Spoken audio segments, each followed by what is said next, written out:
इस पर ध्यान दीजिएगा।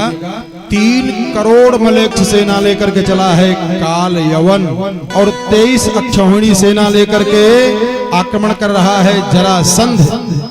तो भगवान ने दाऊद दादा से कहा कि दादा, अगर इस बार हम लोग वध कर देते हैं तो दुनिया के लोग जान जाएंगे कि ये भगवान हैं, नरलीला करना है। और इधर ध्यान देना, काल यवन जो 3 करोड़ मलेच्छ सेना लेकर के चला है, तो रास्ता में मिल गए देवर्षि नारद।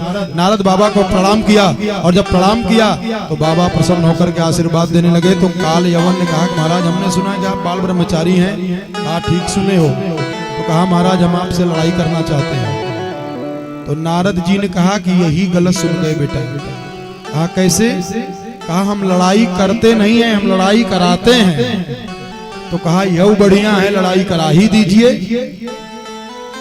तो नारद जी ने कहा कि जाइए मथुरा में, और एक सांवला सा बालक मिलेगा, लंबी लंबी भुजाएं हैं, घुघराले बाल हैं, बड़ा सुंदर मुखमंडल है, उन्हीं के पास पहुंच जाओ बेटा, लड़ाई करते करते तुम्हारा मन भर देंगे। ध्यान देना, 23 अक्षौहिणी सेना लेकर के जरासंध चढ़ाई किया है। क्या गजब की कथा है। जरासंध का मतलब समझ रहे हो? पौराणिक कथा है कि पुराण में कथा आई है कि एक राजा को 2 पत्नियां थी, संतान नहीं था। तो राजा ने एक विद्वान महात्मा को बुला करके पुत्रेष्ट यज्ञ कराए, और जब पुत्रेष्ट यज्ञ कराए तो यज्ञाचार्य महाराज जी ने प्रसाद दिया।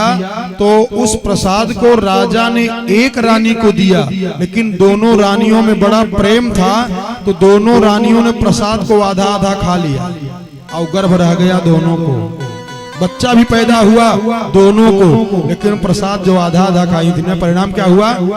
आधा अंग का बालक उस रानी के पेट से, और आधा अंग का बालक उस रानी के पेट से। एक हाथ, एक पैर, एक नाक, एक आंख, एक रानी की पेट से, और वैसे ही दूसरी रानी के पेट से। अब क्या करें? तो दोनों रानियों ने उस अधूरे बालक शरीर को ले जाकर के जंगल में फेंक दिया। तो एक जरा नाम की राक्षसी थी जो मृत संजीवनी विद्या जानती थी, उन दोनों भाग को पा करके, बच्चे के दोनों भाग को पा करके, उस जरा नाम की राक्षसी ने मृत संजीवनी विद्या के द्वारा जोड़ दिया। तो नाम पड़ गया जरा। जोड़ने को कहते हैं संधि, इसलिए उनका नाम पड़ गया जरासंध। बहुत बड़े राजा हुए जरासंध।